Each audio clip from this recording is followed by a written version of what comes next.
नेपाल की तराई में महिसौथा नाम का एक गांव था। वहां दुसाद जाति के एक महात्मा रहते थे जिनका नाम वाक मुनि था। वे 12 साल से बहुत कठोर तपस्या कर रहे थे।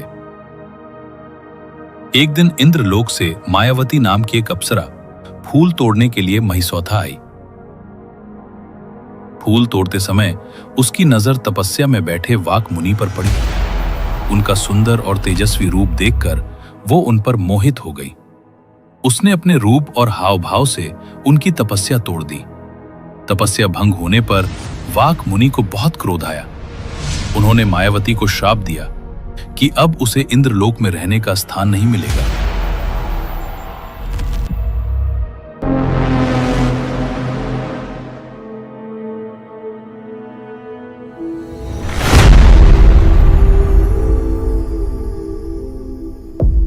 और उसे धरती पर भटकना पड़ेगा। श्राप सुनकर मायावती रोने लगी और मुनि से माफी मांगने लगी। उसकी बात सुनकर वाक मुनि को दया आ गई। उन्होंने कहा कि श्राप तो वापस नहीं हो सकता, लेकिन धरती पर वो 3 शक्तिशाली पुत्रों और 1 पुत्री की मां बनेगी और उसे बड़ा सम्मान मिलेगा।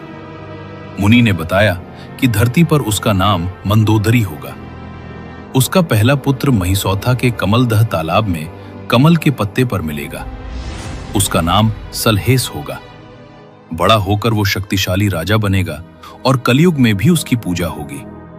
इसके बाद 2 और पुत्र होंगे, मोतीराम और बुधेसर, और 1 पुत्री होगी जिसका नाम बनसप्ती होगा। इसके बाद इंद्रलोक की अप्सरा मायावती धरती पर आकर मंदोदरी के रूप में जन्म लेती है। एक दिन मंदोदरी को महिसौथा के कमलदह तालाब में कमल के पत्ते पर एक बालक मिला। वही बालक आगे चलकर सलहेस कहलाया। समय बीतने पर मंदोदरी के 3 बच्चे हुए, 2 बेटे मोतीराम और बुधेसर और 1 बेटी बनसप्ती। तीनों भाइयों ने मिलकर महिसौथागढ़ में अपना राज्य बसाया। बनसप्ती बहुत बड़ी जादूगरनी बन गई। कहा जाता है कि वो 6 महीने पहले और 6 महीने बाद की बातें जान लेती थी। उसका प्रेम विवाह सतखोलिया के राजा शैनी से हुआ। उनसे एक बेटा हुआ जिसका नाम करिकन्हा था। जब सलहेस 12 साल के हुए तो उनकी मां मंदोदरी को उनके विवाह की चिंता होने लगी। तब तक सलहेस महिसौथा में एक बड़ा राज्य बना चुके थे जो 14 कोस तक फैला हुआ था। मंदोदरी ने अच्छे घर की लड़की खोजने के लिए पंडितों और नाइयों को कई राज्यों में भेजा, लेकिन सलहेस के योग्य कोई लड़की नहीं मिली। तब मंदोदरी ने बताया कि बराटपुर के राजा बराट की एक बहुत ही संस्कारी और गुणी बेटी है जिसका नाम सामरवती है। सामरवती ने जन्म के समय ही ये प्रण लिया था कि वो केवल महिसौथागढ़ के राजा सलहेस से ही विवाह करेगी, नहीं तो जीवन भर अविवाहित रहेगी। मंदोदरी के कहने पर चंदेसर नाम का नाई विवाह का संदेश लेकर बराटपुर गया। राजा बराट स्वभाव से बहुत कठोर थे। जैसे ही उन्होंने विवाह का प्रस्ताव पढ़ा, वे बहुत गुस्सा हो गए और चंदेसर नाई को जेल में डाल दिया। उधर महिसौथा में जब चंदेसर वापस नहीं लौटा तो सभी चिंतित हो गए। तब मोतीराम ने मां दुर्गा का स्मरण किया। देवी प्रकट हुई और बोली कि चंदेसर को कैद कर लिया गया है, लेकिन सलहेस का विवाह सामरवती से होना तय है। यह सुनकर मोतीराम को बहुत गुस्सा आया। उन्होंने अपने भांजे करिकन्हा को बुलाया और बराटपुर की ओर चल पड़े। रास्ते में उन्हें 700 घसवाहिनियां मिली जो सभी जादू जानती थी। उन्होंने अपने जादू से मोतीराम को परेशान किया।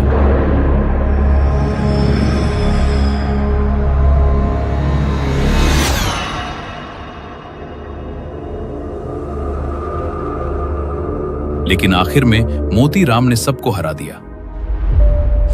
मोतीराम और उनके वीर भांजे करिकन्हा बराटपुर पहुंचे। उस समय राजा बराट अपनी सेना के साथ युद्ध के लिए तैयार थे। दोनों ओर से भयंकर लड़ाई हुई। मोतीराम और करिकन्हा ने बड़ी बहादुरी से युद्ध किया।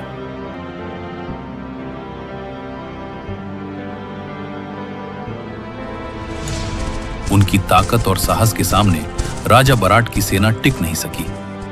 राजा बराट समझ गए कि वे ये युद्ध नहीं जीत सकते। उन्होंने हार मान ली, हथियार डाल दिए और मोतीराम से माफी मांगी। उन्होंने अपनी बेटी का विवाह राजा सल्हेश से करने की अनुमति दे दी और निर्दोष चंदेसर नाई को जेल से रिहा कर दिया। इस तरह राजा बराट ने युद्ध छोड़कर शांति का रास्ता अपनाया। समझौते के बाद युद्ध समाप्त हो गया और बराटपुर में शांति हो गई। विवाह की स्वीकृति मिलने पर मोतीराम बहुत खुश हुए और अपने भांजे करिकना के साथ महिसौथा लौट गए।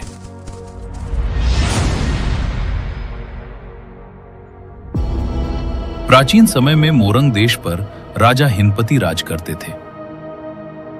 उनकी रानी का नाम दुखी मालिन था। रानी दुखी मालिन के 5 बेटियां थीं, रेशमा, कुसुमा, दौना, तरगेना और फूलवंती। इन सभी बहनों में फूलवंती सबसे बड़ी और सबसे सुंदर थी। कहा जाता है कि फूलवंती बहुत ही खास थी। जन्म के समय से ही उसने मन में ठान लिया था कि वो केवल वीर, सच्चे और न्याय करने वाले लोक देवता सल्हेश से ही विवाह करेगी। हालांकि उसने सल्हेश को कभी देखा नहीं था, लेकिन उसकी बहादुरी, सच्चाई और लोगों की भलाई करने की कहानियां उसने सुनी थी। इन्हीं बातों की वजह से सल्हेश उसके मन में बस गए थे। समय बीतता गया। जब फूलवंती विवाह योग्य हुई, तब उसने अपनी बहनों के साथ देवी दुर्गा की घोर आराधना की। देवी से वरदान पाकर सभी बहनों ने सल्हेश की खोज में निकलने का निश्चय किया। ये सभी बहनें जादू विद्या और तंत्र मंत्र में निपुण थीं। साधारण नारी न होकर वे अद्भुत शक्तियों से युक्त थीं। सल्हेश की खोज करते करते वे महुरावन पहुंची। उसी समय वहां एक और महत्वपूर्ण दृश्य उपस्थित था। मोतीराम, जो बड़े भाई सल्हेश की बारात सजाने में लगे हुए थे।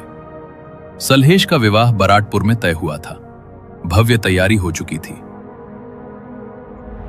सल्हेश को भौरानंद नामक विशाल और शुभ हाथी पर सवार कराया गया।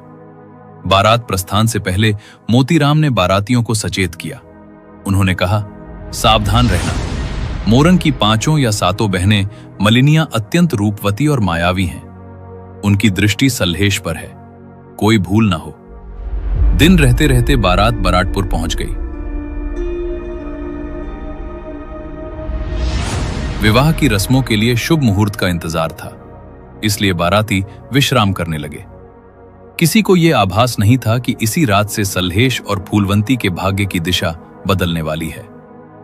उधर महुरावन में पहुंची फूलवंती ने जैसे ही सल्हेश की झलक पाई, उसे अपने संकल्प की पूर्णता का आभास हुआ। उसका मन कह उठा, यही है सल्हेश जिनके लिए मैंने जन्म लिया है। आगे चलकर फूलवंती अपने रूप, तप और जादू विद्या से अनेक प्रयास करती है। सल्हेश की परीक्षा होती है, संघर्ष होता है, और यही संघर्ष इस लोक गाथा को वीरता, प्रेम, त्याग और लोक धर्म की महान कथा बना देता है। महुरावन में 5 मलिनिया बहनें एक रात गहरी नींद में सो रही थीं।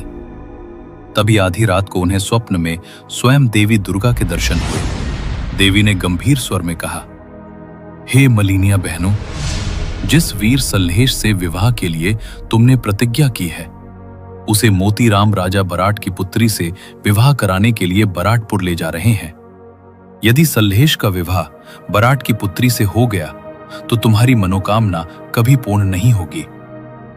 देवी की ये वाणी सुनते ही 5 बहनों की नींद टूट गई। वे समझ गईं कि अब विलंब करना विनाश को बुलाना है। बिना एक पल गवाए 5 बहनें अपने जादुई विद्या के बल पर उसी रात बराटपुर के लिए निकल पड़ी। जब वे बराटपुर पहुंची तो देखा कि मोतीराम, करिकन्ना और समस्त बाराती गहरी नींद में बेसुध पड़े हैं। पूरा नगर शांत था, जैसे किसी मंत्र से बंधा हो। ये अवसर देख 5 मलिनिया बहनों ने अपने जादू का प्रयोग किया। उन्होंने मंत्र पढ़कर वीर सल्हेश को सुंदर सुग्गा बना दिया और उसे एक स्वर्ण जड़ित पिंजड़े में बंद कर लिया। इसके बाद वे पिंजड़ा लेकर चुपचाप वहां से निकल पड़ी।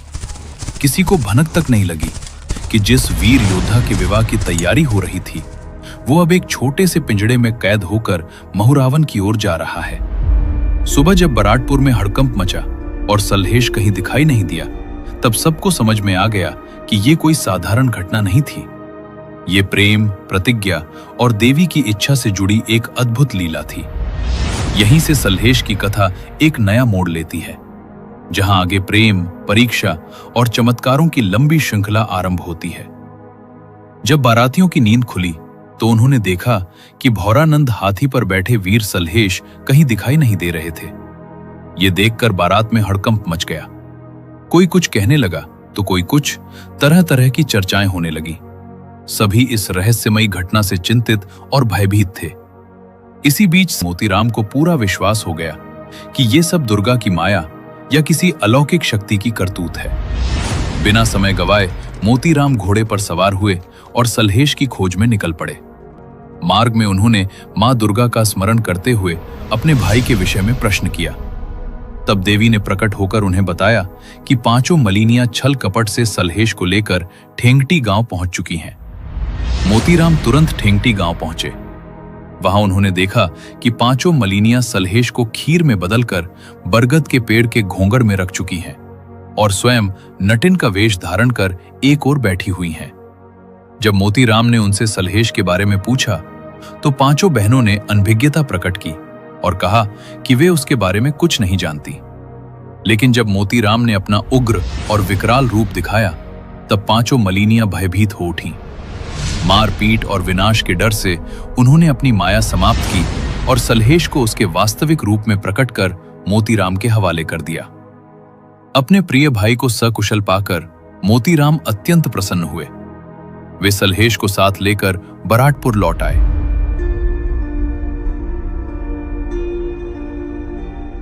वहां पूरे विधि विधान और हर्षोल्लास के साथ उनका विवाह सामरवती से बड़े धूमधाम और विधि विधान के साथ संपन्न हुआ। विवाह के बाद जब पहली रात कोहबर घर में आई तभी एक अद्भुत घटना घटी। पांचों मलिनियां जो जादू की शक्तियों से युक्त थीं, अपने छल और मायावी विद्या के बल पर सलहेश को चुपचाप कोहबर घर से उठा ले गईं। जब सामरवती को इस घटना का पता चला तो वो अत्यंत व्याकुल हो उठी। उन्होंने साहस और बुद्धिमत्ता से काम लेते हुए पांचों मलिनियों का पीछा किया और उनसे सलहेश को वापस करने की प्रार्थना की। मलिनियां सलहेश को छोड़ने के लिए तैयार नहीं थीं, क्योंकि वे भी उन्हें अपना पति मान चुकी थीं। तब सामरवती ने बहुत ही चतुराई और धैर्य से उन्हें विश्वास दिलाया। उन्होंने कहा, जैसे ये मेरे पति हैं वैसे ही तुम्हारे भी हैं। मैं अभी मायके से ससुराल महिसौथा जाऊंगी और वहां पहुंचते ही अपने स्वामी सलहेश को तुम्हारे पास मोरंग भेज दूंगी। मैं अपना वचन निभाऊंगी। सामरवती की सत्यनिष्ठा और विश्वास से प्रभावित होकर पांचों मलिनियों ने सलहेश को उनके असली रूप में वापस कर दिया। इसके बाद सामरवती और सलहेश महिसौथा लौट आए। महिसौथा में फिर से मंगलमय वातावरण बन गया। परंतु समय के साथ जब सलहेश को यह ज्ञात हुआ कि सामरवती ने पांचों मलिनियों को उन्हें भेजने का वचन दिया है तो वे गहरे धर्म संकट में पड़ गए। वे न वचन भंग करना चाहते थे और न ही अपने गृहस्थ जीवन को संकट में डालना चाहते थे। इसी द्वंद्व से मुक्ति पाने के लिए सलहेश ने एक कठिन निर्णय लिया। उन्होंने महिसौथा छोड़ दिया और उत्तराखंड राज के राजा भीमसेन के यहां नौकरी करने चले गए। वहां जाकर उन्होंने अपने शौर्य, पराक्रम और निष्ठा से राजा भीमसेन का विश्वास जीता और एक महान योद्धा के रूप में ख्याति प्राप्त की। महिसौथा गढ़ में आज सब कुछ उदास था। गली, महल और खेत सब सूने लग रहे थे। इसका कारण था वीर और न्यायप्रिय राजा सलहेश का महिसौथा से दूर होना। उस समय सलहेश राजा भीमसेन के राज्य में काम कर रहे थे। जब उन्हें फुर्सत मिलती तो वे जंगल के पास एक बड़े कदम्ब के पेड़ के नीचे बैठकर बांसुरी बजाते थे। उनकी बांसुरी में दुख भी होता था और उम्मीद भी। एक दिन जब वे बांसुरी बजा रहे थे तभी पेड़ पर बैठा एक तोता बोल उठा, सीताराम सीताराम। सलहेश चौंक गए। ध्यान से देखने पर उन्होंने पहचान लिया कि ये तो उनका प्यारा तोता हिरामन है जो महिसौथा गढ़ में पला था। हिरामन उड़कर उनके पास आ गया और दुखी होकर बोला, मालिक, आपके बिना महिसौथा गढ़ बहुत दुखी है। मां रोती रहती हैं, भाई आपकी राह देखते रहते हैं। सामरवती दुख में मुरझा गई है और पूरा गढ़ शोक में डूबा है। ये सुनकर सलहेश का दिल भर आया। उनके हाथ से बांसुरी गिर गई। वे बोले, अब यहां रुकना गलत है। मेरी धरती, मेरी मां और मेरा गढ़ मुझे बुला रहे हैं। उन्होंने तुरंत महिसौथा लौटने का फैसला किया। सलहेस के लौटते ही महिसौथा गढ़ में फिर खुशियां लौट आईं। मां खुश हो गई, भाई का हौसला बढ़ा और सामरवती को नई आशा मिली। लोगों ने ढोल नगाड़ों और जयकारों के साथ अपने लोकनायक का स्वागत किया। इसी समय 2 शादियां भी हुईं। टीसीपुर, बंगाल के राजा की बेटी कुसुमावती का विवाह मोतीराम से हुआ। श्यामलगढ़ के राजा श्याम सिंह की बेटी श्यामलवती का विवाह बुद्धेश्वर से हुआ। ये विवाह अलग अलग जातियों में हुए थे, इसलिए इससे झगड़े, चालें और जादू टोना भी जुड़े। इसी कारण सलहेस की कथा और भी रोचक बन गई। इस कहानी में जाति के कारण समाज में होने वाले टकराव साफ दिखाई देते हैं। यह कथा केवल प्रेम और विवाह की नहीं है, बल्कि वचन, धर्म, समाज के संघर्ष और इंसानी मूल्यों की भी है। शादी के बाद जीवन शांत लगने लगा, लेकिन पुराने वचन और समाज के नियम उन्हें चैन से नहीं रहने देते। कहानी तब नया मोड़ लेती है जब सामरवती अपने मन का दुख सलहेस से कहती है। वह याद दिलाती है कि उसने 5 मलिन बहनों से एक वचन दिया था। सामरवती कहती है, स्वामी, जिस रात आपको मुझसे छीन लिया गया था, उसी रात मैंने मालिन से वादा किया था कि गौना के बाद मैं आपको मोरंग जाकर उन्हें सौंप दूंगी। आज मैं अपना वचन तोड़ रही हूँ। स्त्री के लिए उसका वचन ही धर्म होता है, इसलिए आपसे प्रार्थना है कि आप यह वचन पूरा करें। ये सुनकर सलहेस बहुत दुविधा में पड़ जाते हैं। एक ओर पत्नी का प्रेम है, दूसरी ओर वचन और धर्म। आखिर वे तय करते हैं कि सच्चा वीर वही है जो वचन निभाए, इसलिए वे मोरंग जाने का निर्णय लेते हैं। इस यात्रा में उनके साथ होता है उनका रहस्यमय साथी हीरामन तोता। वह भूत, वर्तमान और भविष्य की बातें जानता है। रास्ते में वह आने वाले खतरों के संकेत देता है, लेकिन सब कुछ साफ नहीं बताता, क्योंकि समय से पहले सच जानना भाग्य बदल सकता है। मोरंग पहुंचकर सलहेस और हीरामन प्रभा पोखर के पास रुकते हैं। ये जगह केवल आराम की नहीं, बल्कि परीक्षा की जगह बन जाती है। यहीं से मलिन बहनों की चालें, जादू टोना और घमंड शुरू होता है। वे सलहेस को पाने के लिए प्रेम का दिखावा भी करती हैं और धोखा भी देती हैं। सलहेस सिर्फ बहादुर ही नहीं, बल्कि बहुत समझदार भी थे। हीरामन सुग्गा की मदद से वे हर साजिश को पहले ही समझ जाते थे। देवी दुर्गा की कृपा से एक बार फिर एक चमत्कार होता है। आधी रात को देवी अपनी माया से ऐसा भ्रम पैदा करती हैं कि सुबह होने जैसा लगने लगता है। इसी भ्रम में फूलवंती को तालाब में नहाने भेज दिया जाता है। हीरामन की सलाह से सलहेस पहले से ही योजना बना लेते हैं। वे चुपचाप तालाब के पानी में बहुत सारा सिंदूर डाल देते हैं और खुद पंडित का भेष बनाकर एक किनारे ध्यान लगाए बैठ जाते हैं। अंधेरे में किसी को कुछ पता नहीं चलता। जब फूलवंती तालाब में उतरकर पानी से मुंह धोती है, तो सिंदूर लगे पानी से उसका पूरा माथा लाल हो जाता है, जैसे उसकी मांग में सिंदूर भर गया हो। यह देखकर तालाब के किनारे हंगामा मच जाता है। लोग तरह तरह की बातें करने लगते हैं। यह खबर जल्दी ही फूलवंती के पिता राजा हिनपति तक पहुंच जाती है। राजा बहुत गुस्सा हो जाते हैं और सिपाहियों को दोषी को पकड़ने का आदेश देते हैं। फूलवंती उस पंडित को देखती है, लेकिन साधारण वेश में होने के कारण सलहेस को पहचान नहीं पाती। शक के आधार पर सिपाही उसी पंडित को पकड़ लेते हैं। बिना गलती साबित हुए सलहेस को जेल में डाल दिया जाता है। फूलवंती परेशान रहती है, लेकिन सलहेस मुस्कुराते हुए समझ जाते हैं कि यह सब देवी दुर्गा की योजना है। इसी बीच खबर महिसौथागढ़ पहुंचती है कि सलहेस को मोरंग में कैद कर लिया गया है। ये सुनकर मोतीराम और उसका भांजा करकन्हा तुरंत मोरंग के लिए निकल पड़ते हैं। मोरंग पहुंचते ही उनका सामना राजा हिनपति के बेटे कर्ण सिंह से होता है और भयंकर युद्ध होता है। युद्ध में मोतीराम कर्ण सिंह को मार देते हैं। बेटे की मौत से दुखी होकर राजा हिनपति खुद युद्ध में उतर आते हैं। तभी फूलवंती बीच में आकर मोतीराम से विनती करती हैं और कहती हैं कि उनके पिता को न मारा जाए। फूलवंती की बात मानकर मोतीराम राजा हिनपति को छोड़ देते हैं। इस उपकार से प्रभावित होकर राजा हिनपति अपनी गलती स्वीकार करते हैं और तुरंत सलहेस को जेल से रिहा कर देते हैं। सलहेस की रिहाई के बाद मोरंग की 5 बहनें रेशमा, कुसमा, दौना, तरेगना और फूलवंती। राजा सलहेस के दर्शन करने की इच्छा से महिसौथा गढ़ पहुंचती है। वहां वे देवी दुर्गा से प्रार्थना करती हैं कि किसी भी तरह उन्हें राजा सलहेस से मिलवा दें।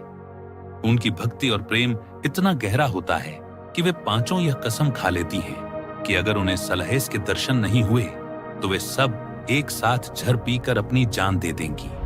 पांचों बहनों की सच्ची भक्ति देखकर देवी दुर्गा को उन पर दया आ जाती है। वे बहनों से कहती हैं कि वे मानिकदह पोखर पर जाकर इंतजार करें। साथ ही देवी दुर्गा राजा सलहेस के मन में भी वहां आने का विचार डालती हैं ताकि दोनों की मुलाकात हो सके। लेकिन राजा सलहेस का प्रिय मित्र सुग्गा हिरामन उन्हें फिर से सावधान करता है। अब राजा सलहेस के सामने एक कठिन फैसला था। एक ओर भक्त बहनों की जान बचाने का सवाल था और दूसरी ओर खतरे की चेतावनी।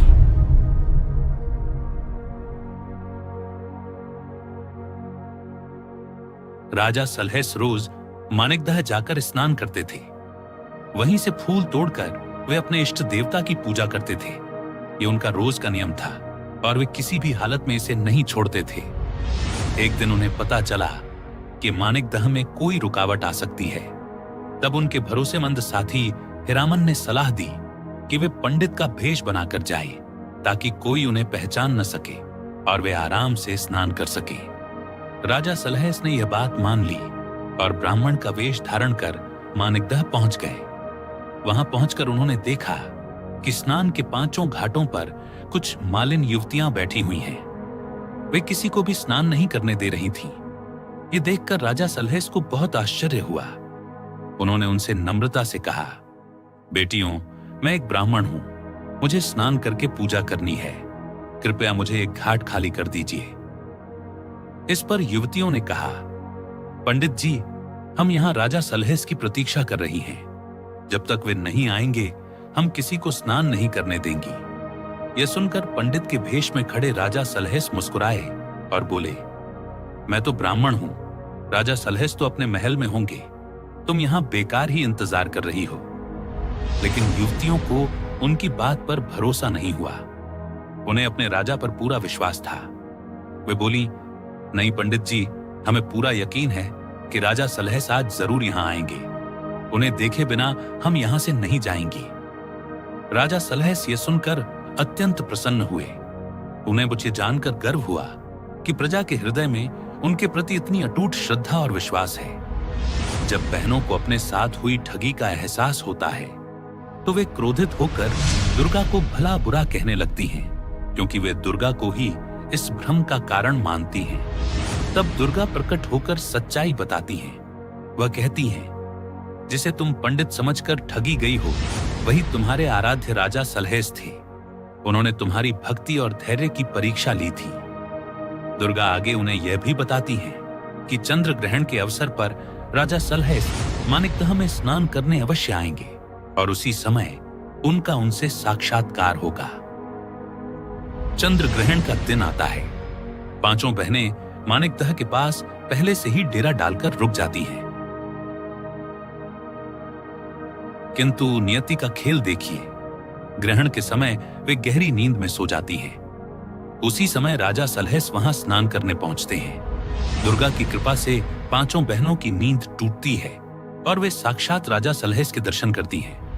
वर्षों की प्रतीक्षा, विरह और तपस्या के बाद यह मिलन होता है। यही मिलन इस लोक गाथा का सबसे करुण और मार्मिक प्रसंग माना जाता है। दर्शन के बाद पांचों बहनें भावुक होकर सलहेस से कहती हैं, हे स्वामी, आपकी प्रतीक्षा में हमने माता पिता का घर छोड़ दिया, मोरंग में हमारे लिए बने विवाह मंडप को ठुकरा दिया, सखी सहेलियों की बात नहीं मानी और पिता के घर को लात मारकर यहाँ चली आई। आज हमारी उम्र ढल चुकी है, बाल सफेद हो गए हैं, दांत टूट चुके हैं। अब हमारा भविष्य क्या होगा? हमारा नाम कैसे चलेगा? हे निर्मोही, हमारी आशा पूरी कर दीजिए। उनकी करुण पुकार सुनकर दिव्य शक्ति से संपन्न राजा सलहेस बोले, यह सतयुग है, इसके बाद कलयुग आएगा। उस युग में मेरी पूजा घर घर होगी और तुम्हारी भी मेरे साथ पूजा होगी। मेरे दाहिने भाग में मेरे भाई मोतीराम और बुद्धिसर रहेंगे और तुम सभी मेरे बाएं भाग में निवास करोगी। इसी रूप में लोग हमारी आराधना करेंगे। राजा सलहेस के इस वरदान से 5 बहनों को अमर स्थान प्राप्त हुआ। आज भी लोक परंपरा में गहवर पूजा स्थल में हाथी पर सवार राजा सलहेस की प्रतिमा दिखाई देती है। उनके दोनों ओर फूलों से भरी डालियां हाथ में लिए जो मालिन स्त्रियां खड़ी होती हैं, वे वही 5 मालिन बहनें हैं जिनकी भक्ति, त्याग और प्रतीक्षा ने इस लोक गाथा को अमर बना दिया है। राजा सलहेस का नाम इतिहास में साहस और सम्मान के प्रतीक के रूप में लिखा गया है। दोस्तों, आज की कहानी आपको कैसी लगी? कमेंट में जरूर बताइए। नई किस्से के साथ अगली एपिसोड में फिर हाजिर होंगे।